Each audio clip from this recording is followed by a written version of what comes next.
Amazing. Hi guys. Hey there, welcome back. I want to make a video series of us playing Five Nights at Freddy's. We do not qualify for ad campaign. Welcome back to Babble.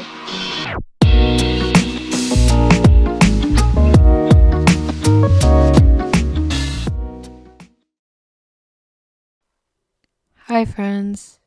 Hi pals. How's it going? Welcome back to Babble. This is Emilia. Lucy is currently packing to flee the country. Just kidding. Not really. She's packing to study abroad in Ireland. So I am doing this by myself today, and I'm a little nervous because the last time I did one by myself, I had Caroline come on with me, so it wasn't really by myself. We're gonna do the best we can. So thank you for sticking with me. My voice is back for the most part, which is good because that was pretty rough. Thank you to everyone who listened last week. That episode did pretty well. It was also, listening back to it, absolutely ridiculous, and that was my heinous idea. So thank you to everyone who listened. I hope you weren't completely annoyed. So yeah, that was fun. I do have a topic prepared for today, but I thought I would just babble for a little, if you will, just about the last few weeks, the holiday season, how things have been going, maybe just some like recent media and stuff I've been watching or reading or doing. So yeah. We'll just do a little catch up. Also, I'm trying to decide, because for the last episode, if you listened all the way through, thank you, you're a loyal person. But for the last episode, for some parts of it, I put like jazzy background music, and I'm trying to decide if I should do that on this one, just because I don't know if like it being just my voice is gonna make it more boring. And also, we all know our Gen Z brains like need to have multiple things going on at a time. Like maybe I should insert like a Subway Surfers video or something. I don't know. But if there's music in the background of this, good job, future Emilia. Okay, I already hate this. But basically, I'm back in Maine now. The last couple weeks have been crazy but very wonderful. Lots of time with friends and family and loved ones. I hope everyone had a wonderful holiday season. It went by so fast for me, and now we're in that depressing, like, lull in between Christmas and New Year's. Yeah, haven't been doing much, but I was with Lucy, as everyone knows. I went to Nashville a couple weeks ago, and that was just so wonderful. It was so great to visit and to see her. We never want to film when we're together, but we did get that one out. But yeah, it was really wonderful. A lot of media time. We both just had a lot of things we wanted to watch together, which was really fun. We went and saw Saltburn, as you know. We went to Portland Brew a lot. We went to Grimey's a lot. We hiked Radnor Lake, which was fun. I haven't done that in a while. We passed by my old house, which was sad, but that's okay. If you don't know, I lived in Nashville for like 13 years, 15 years, actually, and then my family moved and I moved, so I really only go back to visit Lucy, and the last time was last January, so it's been about a year, which is crazy, but every time I go, it feels like nothing has changed, which is quite insane, but it was a fun trip. I love a good plane ride, so that was fun. I haven't done that in a while. I think I just really needed to go back and be where I grew up for a little while and see my friend and have a good time. So I did that, and it was lovely and fun and amazing. So yeah, that was great. But then I flew back to Maine, had one day before I had to drive home. And for me, home is all over the place because my father lives in Pennsylvania and my mother and sister and grandfather and those people live in Delaware. And those two places are about 2 hours from each other, but 8 hours from me. So I drove 8 hours to my dad's, spent a couple days with my dad and my sister and his family. We did our Christmas early, divorced parents stuff. I am a child of divorce. And then me and my sister hopped in the car and we drove to my mom's, and we were there for a few days. We did Christmas Eve, Christmas Day there, which was lovely. Got a lot of yoga stuff. I got a Fiona Apple record, which is amazing. I got some new posters and things for my wall.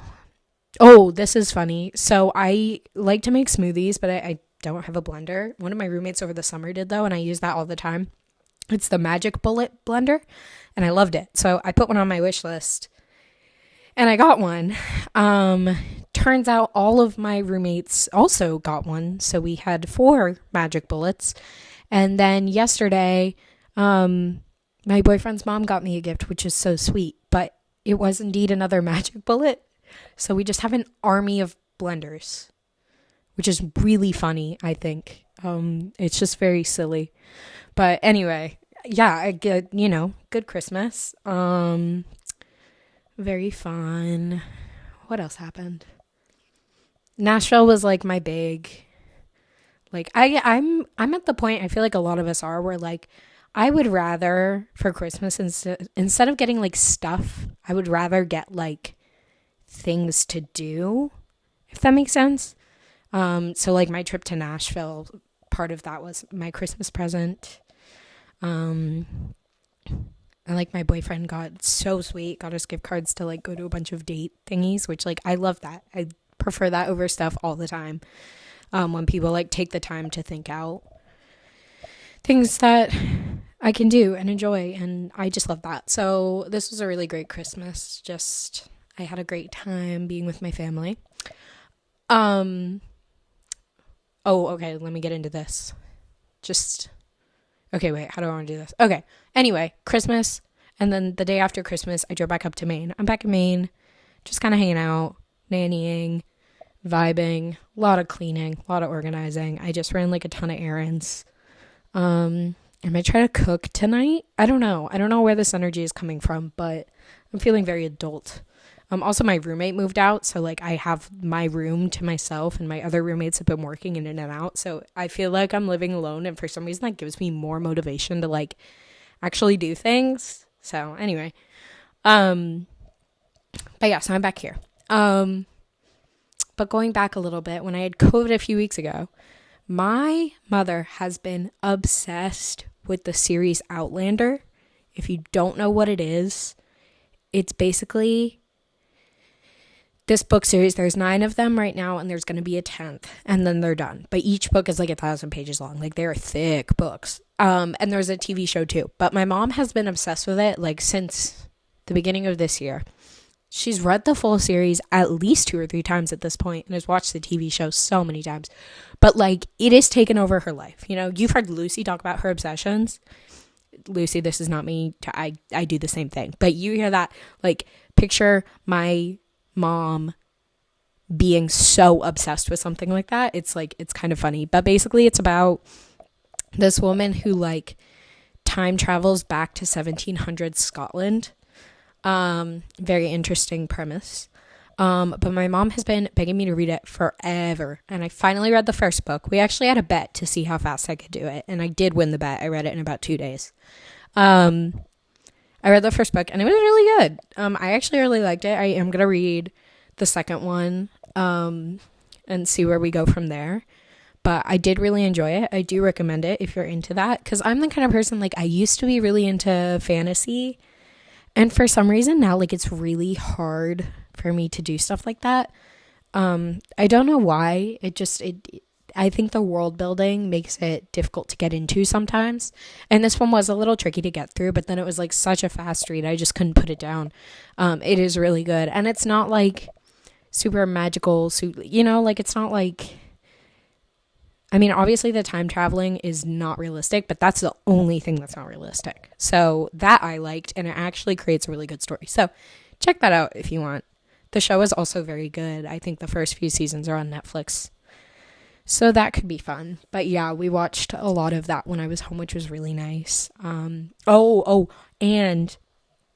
I watched Love Actually for the first time. Those of you who know me really well know that I am at my core and have always been such a hopeless romantic. Like a criminal hopeless romantic. It's bad. It's bad. I love a love story. So good, okay? So the fact that I haven't seen Love Actually until now is kind of crazy. But it was so good. I think I'm gonna watch it again tonight. I really loved it. I think it was wonderful. It's so sweet. It's basically all these different stories about different kinds of relationships and love. There's like a father-son. There's, a whole bunch of romantic relationships. There's best friends. There's sister-brother. Like, there's a whole bunch of stuff. But all the different stories are connected in some way. I'm getting a call from Syracuse, New York. I'm going to ignore that. But yeah, they're all connected in some way. And it's just really, really sweet. I will say I hate Alan Rickman in this movie. And that's probably the reason I didn't watch it for so long. Because I did not want to hate him. And everyone told me I was going to hate him. And I do. But it's okay. It was a good movie. I'm probably going to watch it again. Or I'm going to watch When Harry Met Sally, which is another one of my favorite movies, which I've been begging Lucy to watch for so long. And she will not. But that's fine, I guess. Anyway, if you don't know what that one's about, it's basically about, like, this man and woman who become friends over, like, a lot of years. And then eventually fall in love, and it's super sweet. And I consider it, like, a New Year's movie because it ends, like, the big scene is, like, New Year's Day. Or New Year's Eve. And, yeah, that one's just really sweet, too. So you should check that out. What else do I got? Music right now. Let's see. Ethel Cain, you guys. Strangers by Ethel Cain is like one of the best songs I've ever heard. I swear. It's so good. Please go listen to it. We talk about the whole album on here. I've been a little bit of a Noah Kahan girly lately. I just love him. I've also been listening to Mount Joy a lot. Really like them. Kind of like folksy Midwest. Kind of. Sound a little bit like Houndmouth. I don't know if you guys know them at all, but those are good vibes. I'm a fan. Big Thief, of course. Yeah. I think that's really what I got right now. Fiona Apple as well. Love her. All the same podcasts I always listen to. Oh, Caroline Polachek. Incredible. If I'm going to listen to pop music, it's going to be her or Muna. I just like, everyone hates on pop music. And I mean, I've definitely been there of like, oh, it's too poppy, it's gross, whatever. But it can be done well. And Caroline Polachek does it so well. So go check her out. Okay, I've been blabbing for a moment. I'm trying to think of what else I can say before we get into it, but I think maybe we should just get into it. So today, I am going to talk to you about something that I've definitely mentioned on this podcast before. I did also write a whole paper on this semester. Got a 90 on it. Pretty proud of that. And this is, all right. So I am a feminist, right? I am a feminist at my heart, my soul. It's my job. But one of my favorite people ever is a millennial white man, and his name is John Green. And the assignment I had in my class that I wrote the paper for was called an encomium, which is essentially a piece of rhetoric. If you don't know what rhetoric is, look it up. It's like an old English way of writing. That essentially praises and argues for one thing and like why it is so wonderful and deserves attention. It's some sort of argument. And I very randomly chose to write about John Green. Some of the reasoning behind that is because the time I was asked to write this paper was very shortly after we had the shooting in Maine, and I was just having a really, really tough time. I did not know what I wanted to write about. Usually when given opportunities to write about anything, I pick something within, my activism, the things I do, because writing persuasive essays and things like that, it's useful. It helps me wrap my head around something and kind of process events or a topic. And the shooting was all that was on my mind, but I really did not want to write about that because I was in such a place of just true despair. I was losing hope. It happened. This was very quickly after it happened. And for some reason, I started thinking about John Green and his newest book. By new, I mean it came out in 2020. It's called The Anthropocene Reviewed. And that book filled me with so much hope the first time I read it a few years ago. And I just couldn't get it out of my head. I went and bought another copy of the book. I have one back home, but I didn't want to wait for the mail. I didn't want a library book. I just went and got one.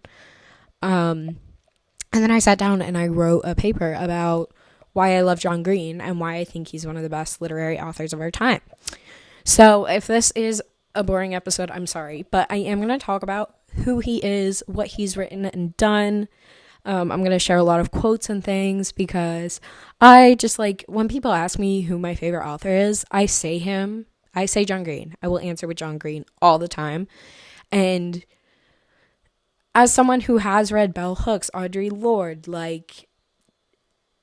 Mary Oliver, all these wonderful women authors that I love, people are so shocked when I say a young adult male author is my favorite.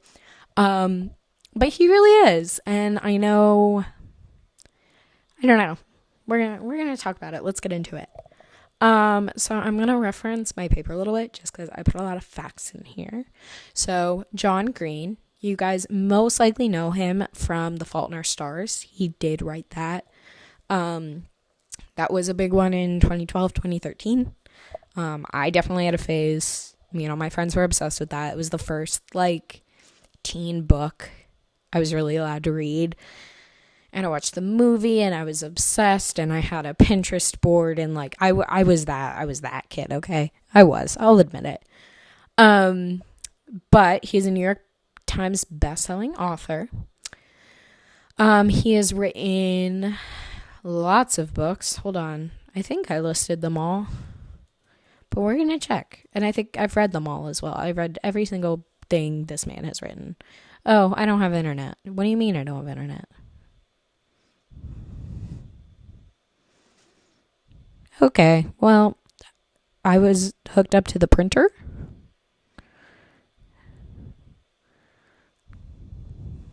Please hold.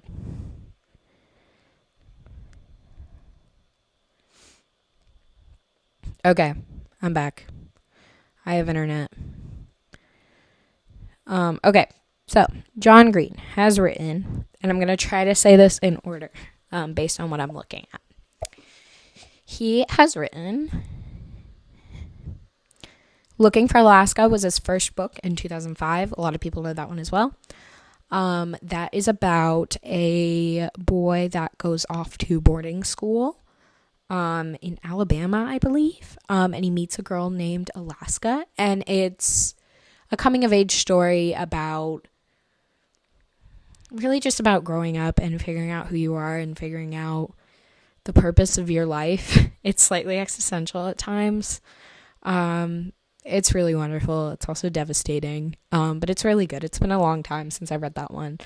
But no one knows about this either. They did put out a limited series on Hulu, and it is incredible.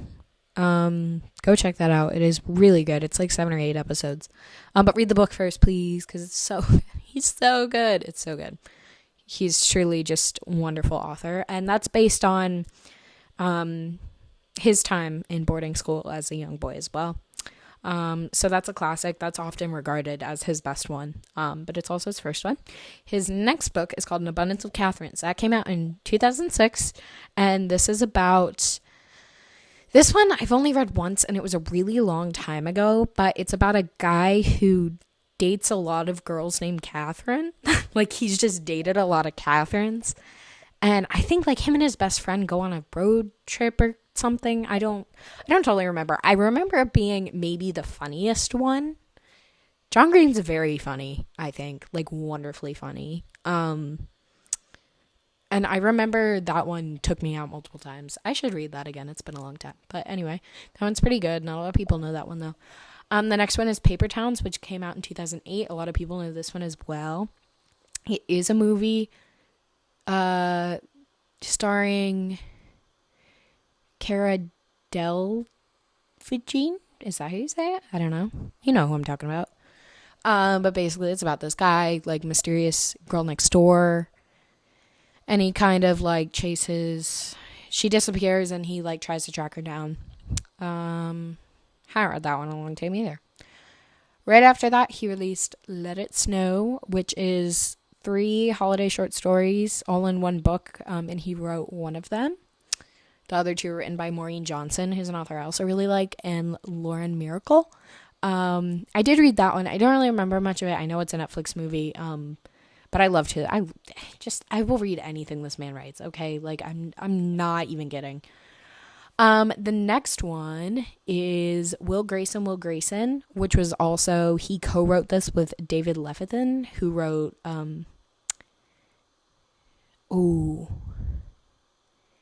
was it called I'm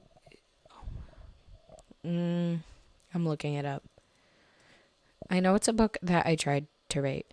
It's the one where Every Day. And it's the one where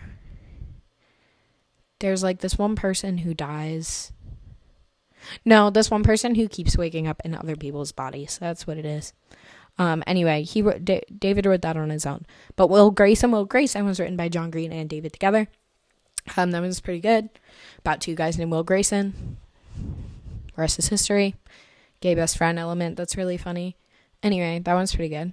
Then he put out The Fault in Our Stars in 2012. That blew up. That put him on the map, if you will. It's about 2 cancer kids who fall in love. I'm going to leave it at that. It is so sad, but so good. It really is wonderful. I will say it. Even though it's very 2012 young adult romance, it is lovely. And then the last, so he wrote that in 2012. Then there was a very big pause. He didn't release anything for 5 years, probably because he was working on all his movies and stuff. And then in 2017, this is really what we're going to talk about. All the other books I just mentioned, I may not talk about them again, because I want to talk about his 2017 book, Turtles All the Way Down. And then 3 years after that, in 2020, he released The Anthropocene Reviewed, which I already mentioned. Anyway, so those are his books. Next, let's talk a little bit more background. I feel like I'm giving, like, a school presentation, but just hear me out, okay? I love this man. I really do. His brother, if the last name Green sounds familiar, his brother is Hank Green, who's very big on TikTok right now. And you all probably know John Green mostly from the Crash Course YouTube series, which we all watched in middle school, high school. Super helpful. People used to complain, a teacher would put it on and people would start groaning and moaning and bitching and complaining because he talks too fast. They couldn't pay attention. And I was just so excited to listen to John Green. Okay? Like,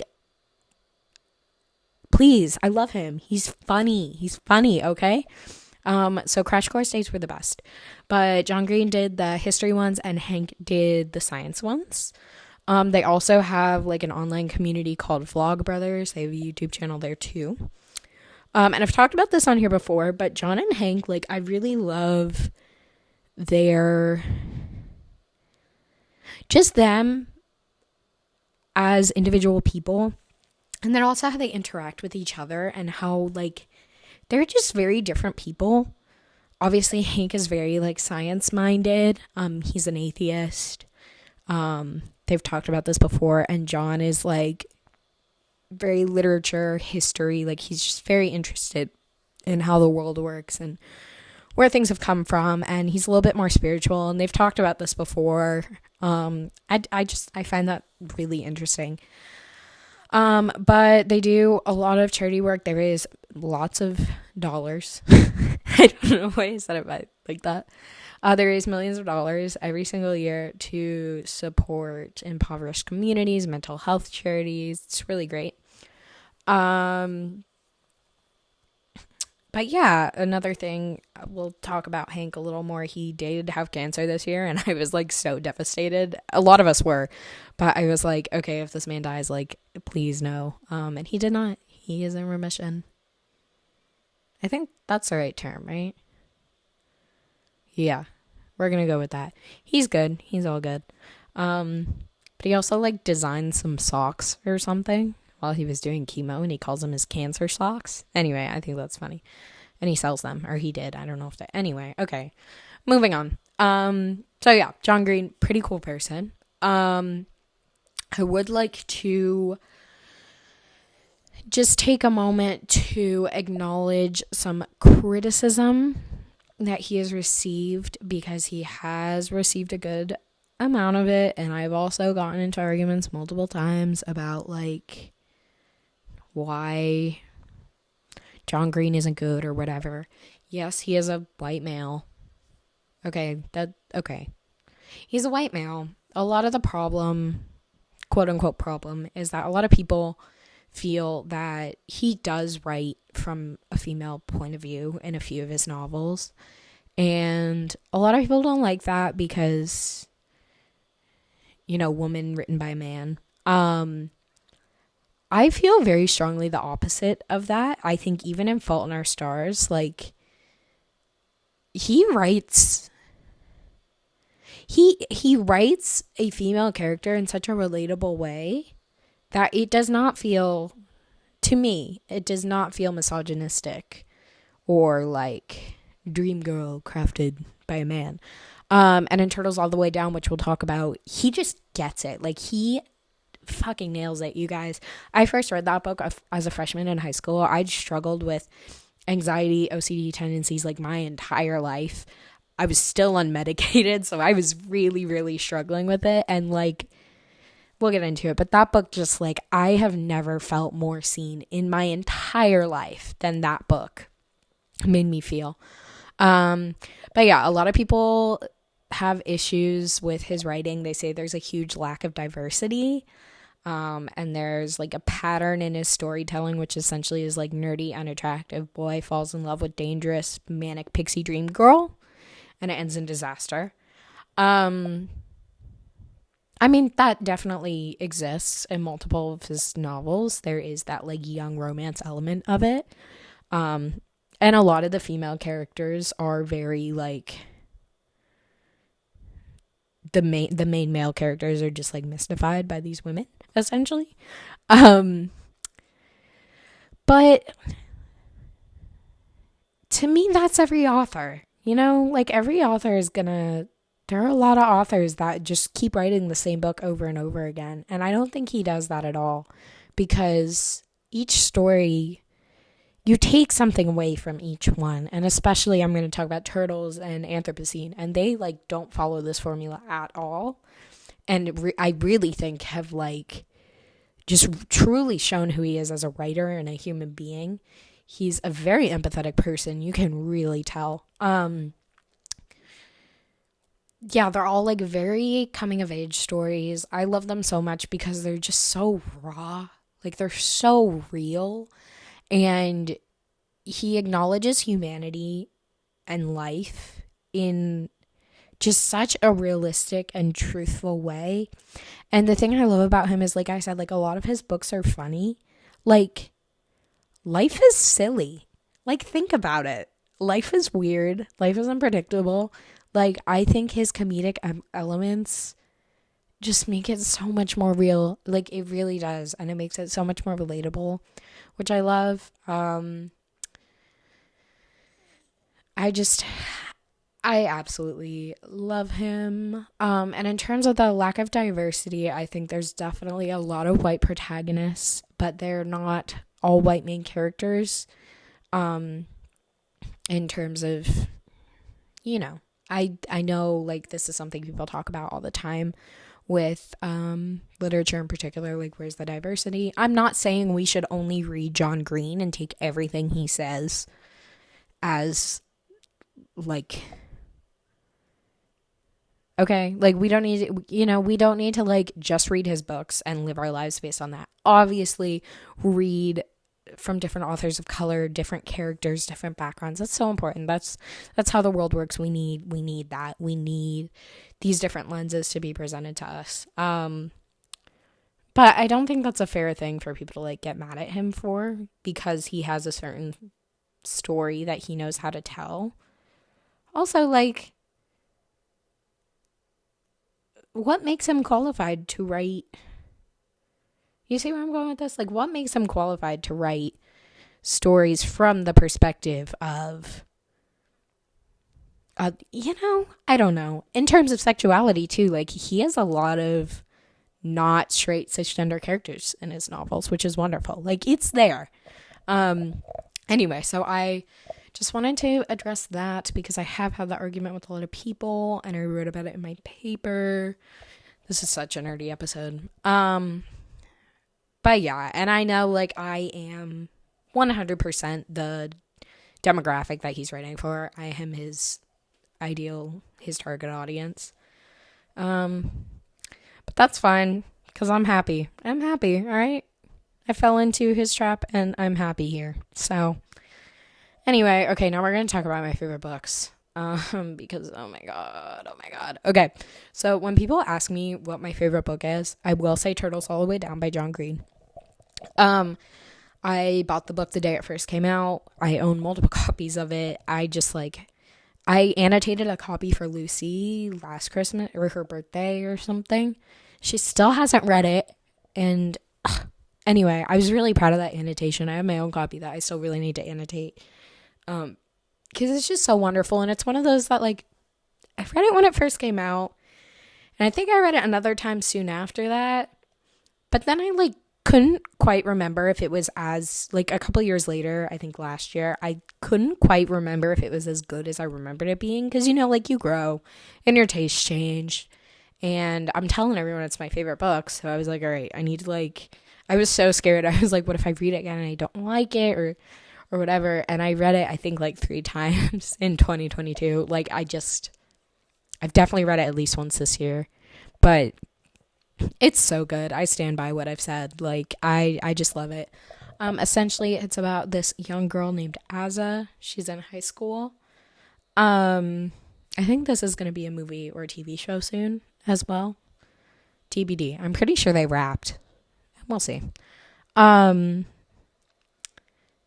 Honestly, I don't know if I want to watch it because I could just picture this book so vividly in my head that like it's just like it's all there. I don't know how he does it, but I see everything so clearly, and like I think about the book and I see scenes in my head. It's incredible. I love it. His writing is just so good. But it's about this young girl named, it's either Aza or Aza. I think we're gonna say Aza for now. If that's wrong, I'm so sorry. John Green, if you're listening, which you're definitely not, that's okay. Guys, if I got to interview John Green one day, oh, I would die. Okay. Okay. It's about this girl. Her name's Aza. That's what we're going with. She's in high school and she has severe OCD and anxiety. It controls her life. A lot of the book is about her feeling like she is not the center of her own story. She feels like she is not in control. She is not, like, her life is not up to her. And she feels really lost. She's trying to figure out who she is while fighting, compulsive behaviors. She's very, very, very germaphobe, like terrified of C. diff is the main thing she's scared of. It's like an infection that you usually get in hospitals, but it'll like kind of just end you very suddenly. I forget exactly, like, anyway, she's terrified of that. So yeah, it's just really about her struggles with, like, her mental health and her life. And her best friend's name is Daisy. This story, like, as much as there is a little bit of a romance element to it, it really is just about Asa and Daisy, which I adore. I think their friendship is so wonderful. And, like, even in the books, it has its highs and lows, and they get in fights and whatever. But Daisy is a writer of Star Wars fan fiction about Rey and Chewbacca. And it's really funny. All right? I know how ridiculous that sounds. It's really funny. She's this complete nerd. They always go to Applebee's because they bought this, like, coupon book for burgers at Applebee's, so they're just always there. It's so funny. But so Asa reconnects with a boy that I believe she went to camp or something with. It's been a while, you guys. His name is Davis. His father is a billionaire and eventually disappears. He's a fugitive at this point, and he disappears, and no one knows where he is. So, I mean, even in the blurb for this book, it kind of says, like, the mystery of finding the billionaire Russell is there's an $100,000 reward at stake, and her and Daisy are, like, they're investigating. I don't know if that is the central plot of this book. I don't know if there is a central plot to this book, which sounds ridiculous, but it is truly just, like, yes, it's a very big piece of it, and the investigation leads her to everything that happens, but it's not like a thriller, you know? It's not whatsoever. But anyway, she reconnects with Davis. They have a little thing. It's all about her just kind of discovering herself and fighting her brain demons and you know, a lot happens. It takes place in Indiana, which is where John Green grew up and is from. He loves it. He praises Indiana all the time. Most of his books are set there. But yeah, I just absolutely love this book. It's about friendship. It's about fear. It's about control and existence and the universe and what it means to be a human. And it is so good. They do solve the mystery, but again, it's not a thriller novel, and, like, that is the driving point of the plot, which I absolutely love. I think, like, it's such a real story. It's so normal, you know? Like, things happen, but it's just, like, it's so good. It's so good. And I want to read you guys some quotes from it just because it's so wonderful. I, like, will forever turn here when I need words. When I need, like, meaningful words, I always turn to John Green. So I am going to start with my favorite. It's so good. Let's see. Okay. This is my favorite quote, maybe of all time. It's so wonderful. We never really talked much or even looked at each other, but it didn't matter because we were looking at the same sky together, which is maybe even more intimate than eye contact anyway. I mean, anybody can look at you. It's quite rare to find someone who sees the same world you see. You guys! Oh, it's so good. It's so good. And there are so many people in my life who see the same world I see. And that's just, like, you know, I read this for the first time when I was a kid, you know? Like, I didn't know anything, and now as, like, an adult, for the most part, sort of. It, like, I get it. It's so good. This one is crazy. If you can't pick what you do or think about, then maybe you aren't real. Maybe I'm just a lie that I'm whispering to myself. Shut up. Let's see what else we got. You're both the fire and the water that extinguishes it. You're the narrator, the protagonist, and the sidekick. You're the storyteller and the story told. You are somebody's something, but you are also your you. Powerful. At some point in life, the world's beauty becomes enough. You don't need to paint, photograph, or even remember it. It's just enough. It's so good, you guys. I is the hardest word to define. real. To be alive is to be missing.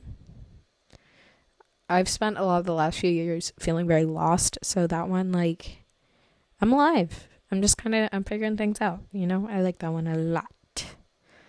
A lot. Let's see.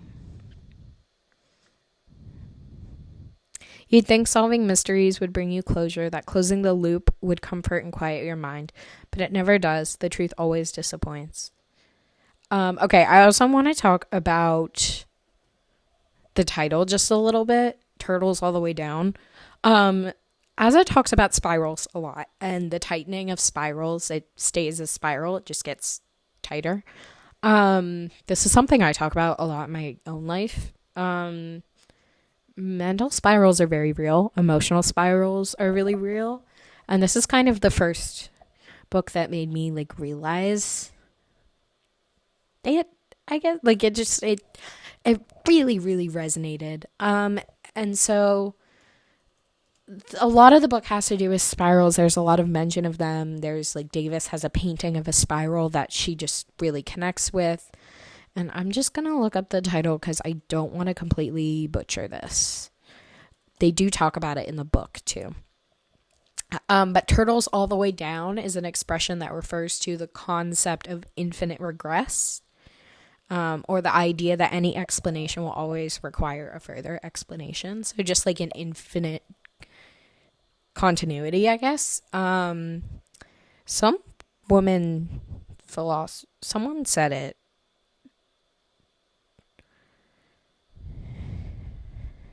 There are anecdotes. I don't know exactly what like the origin of the phrase is, but in the book they talk about a woman who talked about it. Yeah, that was a very great description, but I think I'm going to leave that book at that. It is my favorite book of all time. Please go read it. Cause like, I don't want to say too much and give things away, but it's really good. It's funny and it's real and I love it. And I've already blabbed for 41 minutes, so 42, sorry. So we're gonna talk about Anthropocene and then we'll wrap it up, I think. Wow, that went by really fast. Okay, so Anthropocene Reviewed was released in 2020. It's John Green's only like published work of nonfiction, like a full-length one. And they're all little essays. Essentially, what he does with this book is... Sorry, I'm looking something up again. I should give it a TED Talk. I'd be good at that. All right, so the definition of Anthropocene is the current geological age viewed as the period during which human activity has been the dominant influence on culture and the environment. So we are the Anthropocene. It's like the things that have shaped our culture and our environment. It's used in reference to the climate a lot as well. But each little essay is about something. It could be anything. And he reviews it. He gives it out of 5 stars. He gives it a review. And all of these things he talks about are things that he thinks have contributed to the Anthropocene. And I do have the book open. Also, I just found this out. This was a podcast first. We'll be checking that out. John Green did a podcast about this. It's so good. There's so many, like, just the thing. Oh, it's so good, you guys.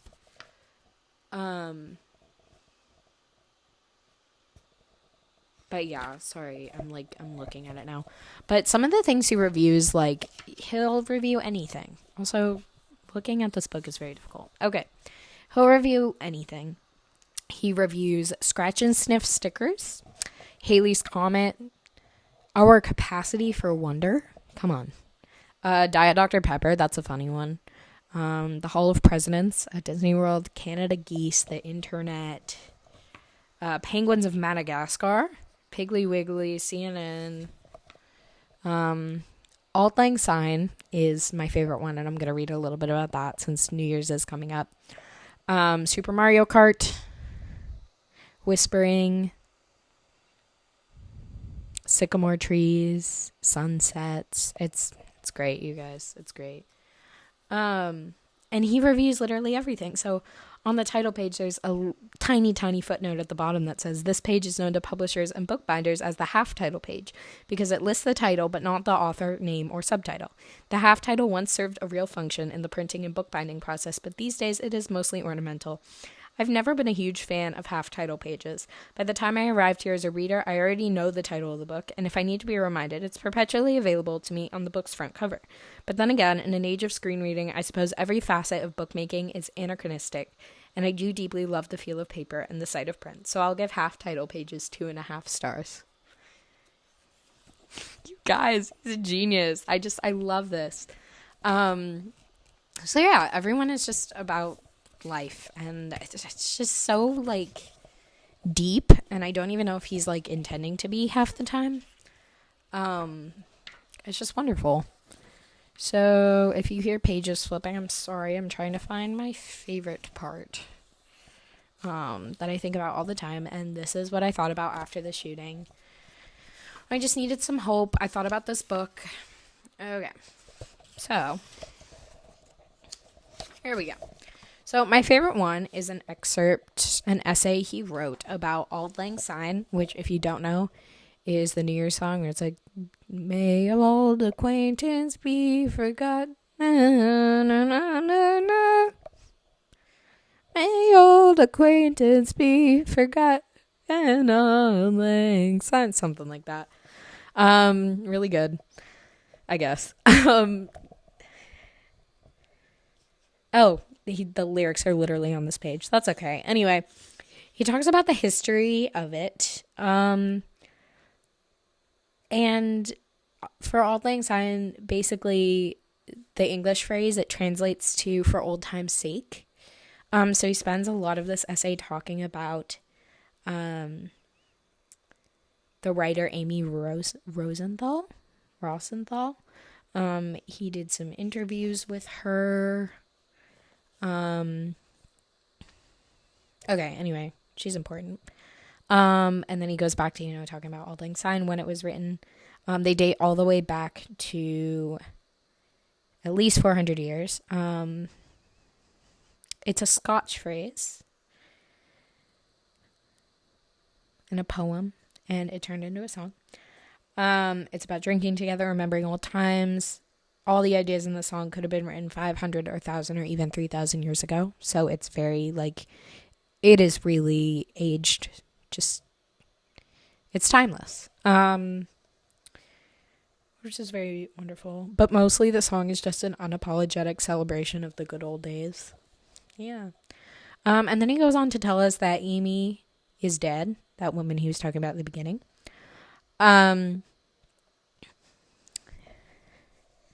So she's dead. Obviously she was a good friend. So there was a lot of grief there. He talks a lot about, some more history of the song. He talks about her. He talks about her memoir that she published before she died. She had cancer. She called him. Since Fault in Our Stars, he knew a lot of young people who had deadly illnesses, and she wanted to know if there was advice. And he told her that love survives death, which is true. She wanted to know that everyone would be okay. And then he writes, they won't be okay, of course, but they will go on, and the love you poured into them will go on. That's what I should have said, but what I actually said while crying was, how can this be happening? You do so much yoga. He's a funny man. All right, and then we go back to Auld Lang Syne, okay? This is the big part. Sorry, that was a lot of build up to this. But he talks about how it's a popular song during World War I. And versions were sung in the trenches by British, French, German, Austrian soldiers. A lot of moments in world history. But the Christmas truce of 1914 is a big one. So on Christmas Eve, 100,000 British and German troops emerged from their trenches and met on the front lines. just kind of connecting, and somehow they ended up singing Auld Lang Syne, and everyone knew it. Just like, think about it. Like, they all just, I don't know. It was crazy. Some soldiers didn't want the truce. They didn't really know what they wanted to be singing about, and the British soldiers ended up changing the tune, or they sang the tune but changed the words to just go, "We're here because we're here, because we're here, because we're here." Okay, that was really bad. Basically, we're here because we're here. And I just absolutely love that. And so he goes back to talking about working with Amy. And one of the last lines she ever wrote being, "Death may be knocking on my door, but I'm not getting out of this glorious bath to answer it." In her public appearances, Amy would sometimes use that recursive lament of British soldiers and transform it without ever changing the tune or the words. She would ask an audience to sing that song with her, "We're here because we're here, because we're here, because we're here." And although it's a profoundly nihilistic song written about the modernist hell of repetition, singing the song with Amy, I could always see the hope in it. It became a statement that we are here, meaning that we are together and not alone. And it's also a statement that we exist. And it's a statement that we are here, that a series of astonishing unlikelihoods has made us possible and here possible. We might never know why we are here, but we can still proclaim and hope that we are here. I don't think such hope is foolish or idealistic or misguided. We live in hope that life will get better, and most importantly, that it will go on, that love will survive even though we will not. And because now and then, we are here because we're here, because we're here, because we're here. I give Auld Lang Syne 5 stars. Okay, I did end up reading like most of that, but that just like, I have thought about that every day since I read it for the first time in 2020. I read it around New Year's as well. I think I got the book for Christmas. So around this time every year, I just think about it. And that passage especially gives me a lot of hope. So definitely check that book out. It's a fun one. But yeah, that's my very long spiel on John Green. I think he's a really wonderful author. I love every single thing this man has written. Would die to talk to him one day, but it's just so great. Go read Turtles. Go read all of them, but read Turtles. I want to know what everyone thinks if you have read it or read any of his books. But yeah, hopefully this wasn't too TED Talky. Hopefully someone enjoys it. I really have, this is like my favorite thing to talk about.